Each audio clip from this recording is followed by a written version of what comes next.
Well, you've often told me that your gift is an intuitive one. You mentioned this again. Intuitive. In other words, I oppose that to logical, rational, thought out ahead of time, strategic.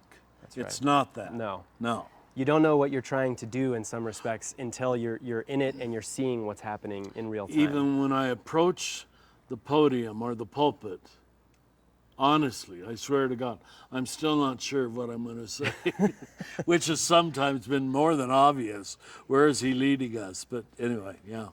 So this conversation that we've had about, realizing that you're getting to an age and stage in life where questions about the future of the work that you started here at the CAC, all of your writings and teachings have become more and more immediate.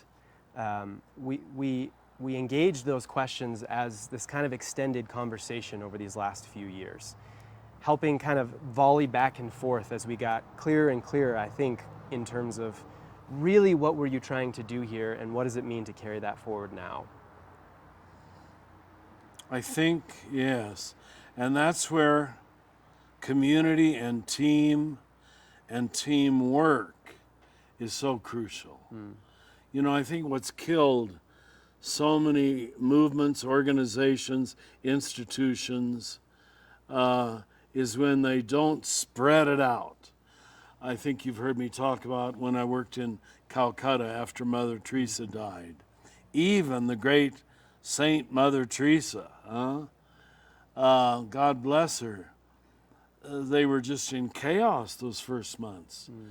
Because it was all about Mother Teresa, with good reason. She was such a saint, but that doesn't apply to me. And if you keep it focused on one individual, instead of spreading out the wisdom, spreading out the process, spreading out the decision makers, spreading out the awareness, the enlightenment, everything really dies a rather terrible death.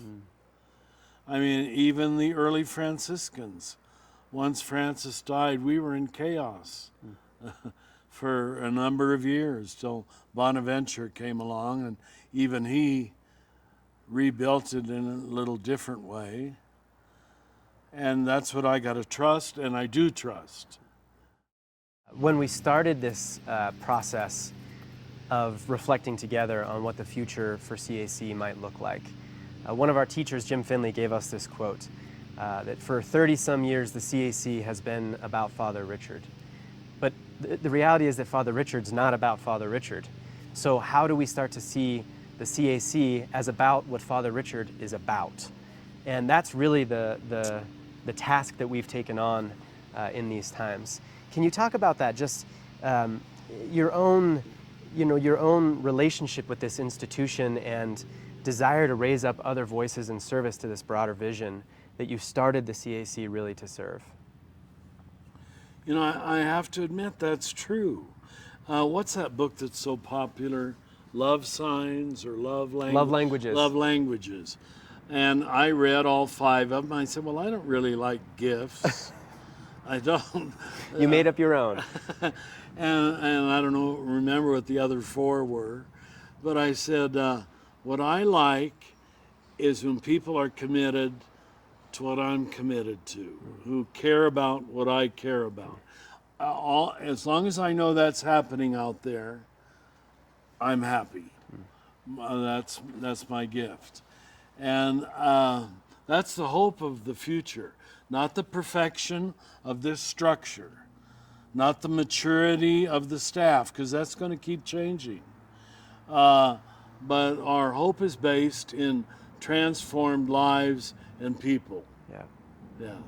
And that is what we build on. Yeah.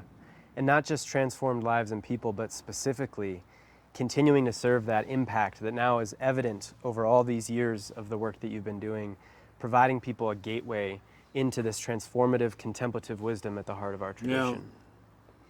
Yeah. And it is transformative. You see, I guess you have to be a little familiar with the psychological terms of ego and shadow. Your ego is your need to be superior and separate and to hate change and to keep this little thing here in charge and in control. Your shadow is that part of yourself that you're ashamed of. Well, most of Christian history told us to attack the shadow. Those things that you're ashamed of, keep hiding them or confess them if you're a Catholic. But they're still operative. What I can't find too many denominations that emphasize the ego. This is what Jesus says must die. Unless the single grain of wheat die, it remains just a grain of wheat. The autonomous self, the separate self, the self that thinks it's the center of the world, the center of anything. And modern science is helping us understand that. Richard, you're not the center of anything. Just like it was hard to discover that the earth wasn't the center of the universe, so the individual is not the center of anything. That ego-stripping journey is what Jesus means, I think, by the sign of Jonah. You've got to go into darkness and realize that. And then God will lead you to a new place where God spits you up on a shore that you would have never imagined. I mean, I've heard enough life stories now. I've done enough spiritual direction. It's the only pattern. It's the wisdom pattern again. Just a few years ago, we had a real scare with you, and you had a very serious heart attack. Yeah. And you've had a cancer diagnosis. I thank God all the time that your presence is still here with us. But you've also been gradually stepping back from the kinds of day-to-day involvement that you've had historically here at CAC, and allowing these other voices and leaders to start stepping up with you. And I can't help but wonder, did God let these two normally fatal diseases remind me to do that? Listen, Rohr, you're not going to be around forever. Don't take yourself too seriously. You're mortal, like all things mortal. So I know it changed my psyche. I don't have any goals anymore. Now, normally that sounds terrible, but it's wonderful. I know my sense of humor has definitely increased. You've been the victim of it. We have a lot of fun. He's a 7, so I always know I can tease him. But yeah, I don't take myself so seriously because I know the film is running out, and I'm entirely okay with that. I've had a life 50 times more than I ever had a right to or expected. And it worked out very differently than anything I could have planned or foreseen or desired. It just kept happening. And I just kept running after the next revelation. Things like the Enneagram, you know. My Jesuit spiritual director in 1972 in Cincinnati just happens to be in the circle that first learned the Enneagram and teaches it to me. Now, how do things like that happen? You know, and coming here to New Mexico and meeting wonderful Mirabai Starr, who you've all fallen in love with at our conferences. I don't know any interspiritual teacher, I'm sure there are others, plenty, but that I would trust to bring feminine grace, feminine wisdom to an interspirituality message that is very scary to most people.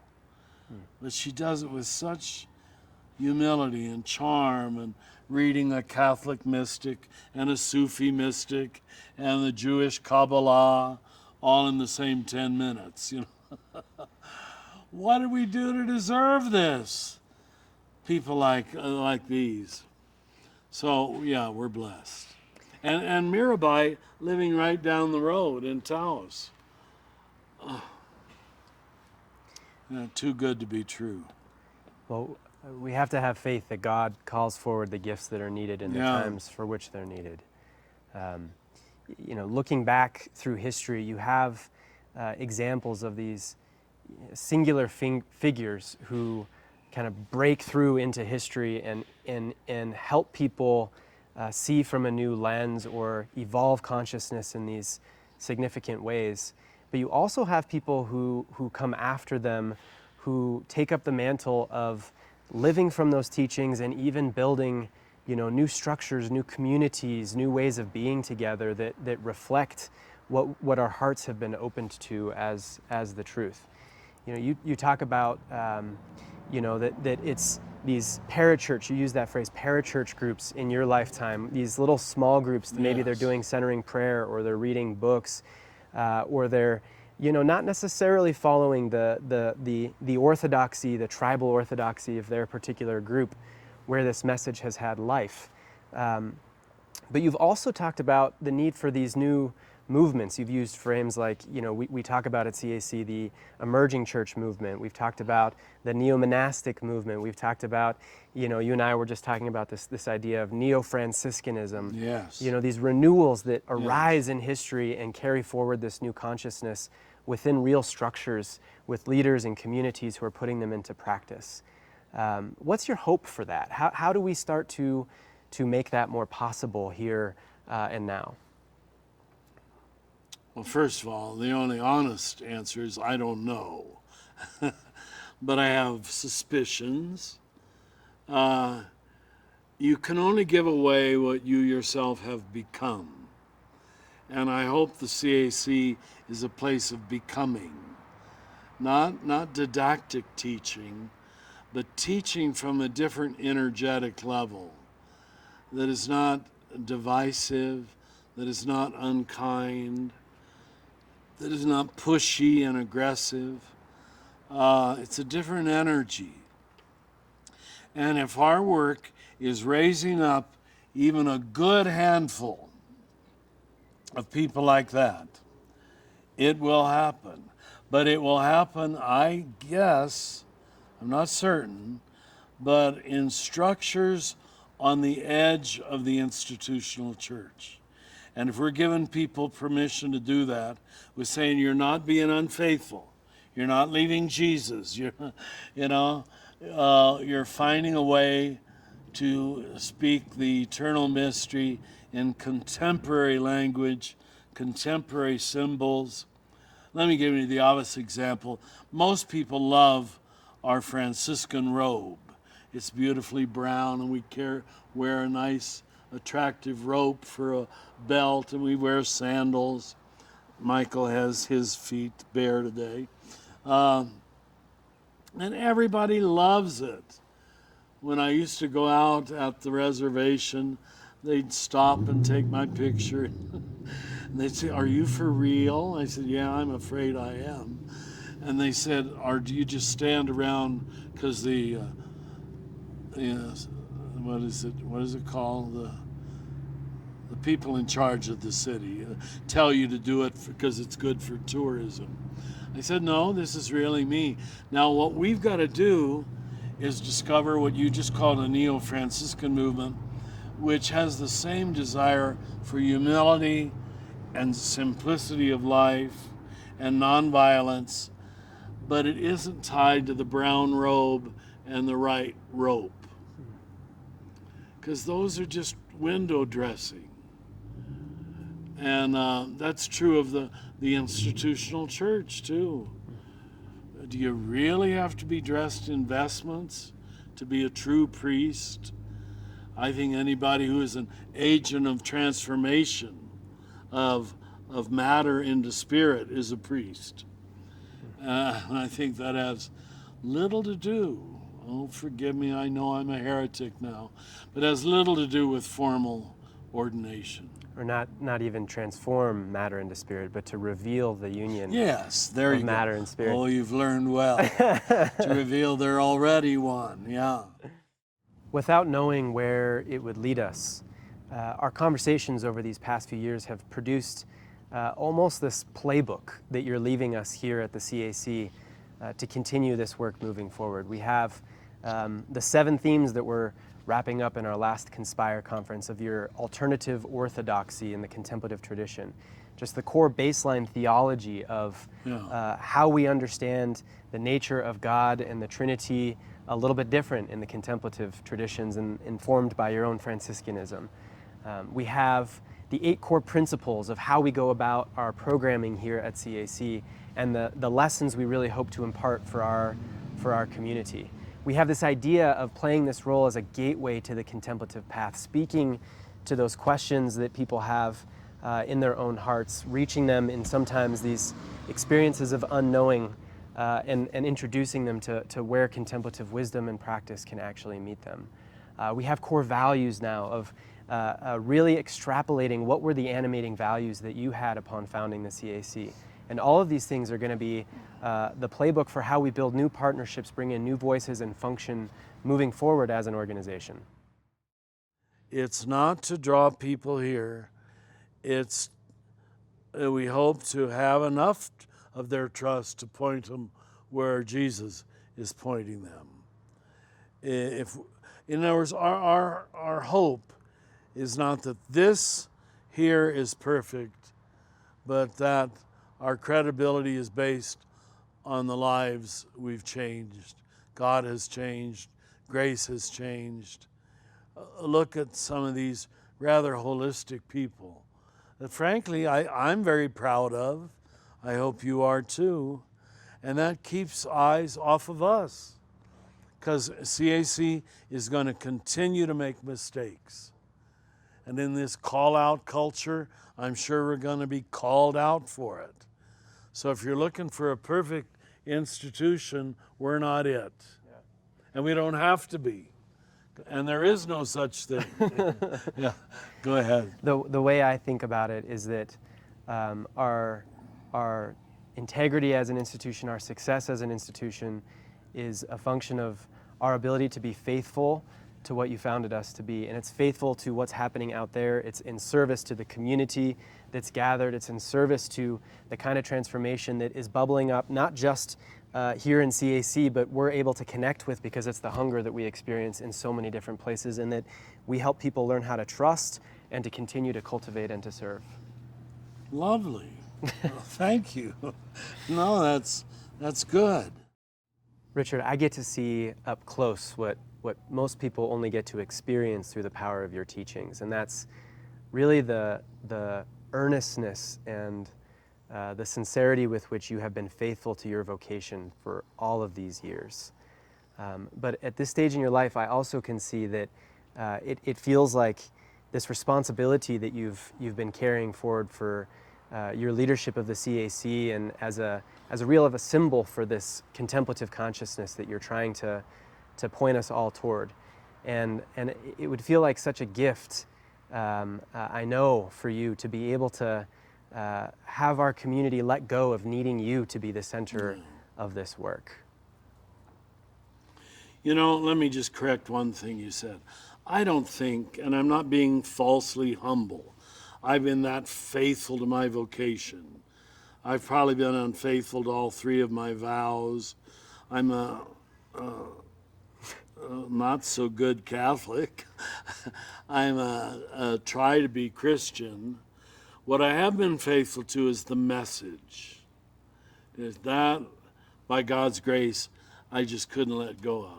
Because I knew this was the message that could and will, I believe, change the world and heal the world of its immense disappointment with itself. You see that all over the planet today.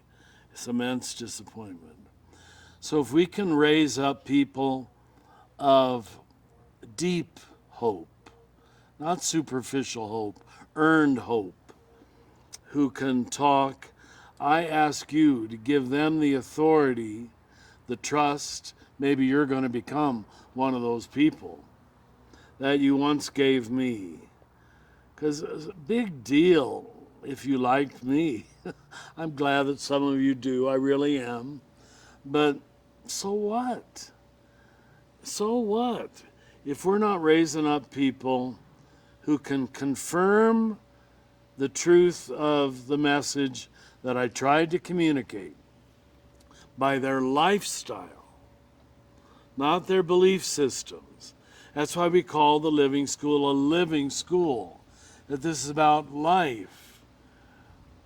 Francis, when he named it, named us the Friars Minor, or the Little Brothers, literally that's the way you translate it. He said, the life of the Friars Minor is simply this: to live the life of the gospel. And for years he refused any pressure which was coming from Rome. Write a rule, so you have some credibility like the Benedictines. And he just refused to do it for years till he realized he wasn't going to get Rome's blessing unless he wrote a rule. But then they get the first rule, and all it is a collection of gospel quotes. He said, this is all it's about, is the gospel. So if we're raising up people who are in the true historical, biblical sense, gospel people, not the American sense, not the European sense, but the gospel, biblical sense, that is the future authority of the CAC. Judge us by the fruit of the people who got the message and who went out and lived it. They're going to hear it without me. And that's, trust them. And your spiritual intuition will teach you how to do that. That man, that woman is worth trusting. And they don't have to be ordained. They don't have to be Roman Catholic, because what did we find out? We were more Roman than we were Catholic. You do know Catholic means universal. Now, 2,000 years later, we're learning that we got to be a universal message, which became, as you know, my end-of-life book, The Universal Christ. And anybody who's living the universal Christ, I got a letter from a nun last week, a 91-year-old nun. And she said, Father Richard, I'm not going to read another book the rest of my life. How happy it made me. I don't need any more books. I just read the universal Christ, and it took me my whole life to understand that. And now I'm going to live it. Can you imagine the leap of joy in my heart when I hear things like that? That's the future. Our hope is the people our message has raised up. Thank you, Richard. You're welcome. For all of it, for everything. I'm very confident I'm speaking on behalf of countless other people who have been touched in profound ways by your work, but thank you. You're welcome, and you're welcome. Now do it. Let's do it together, and do it after I die, and I'll be totally happy. Thank you. Thank you, Michael.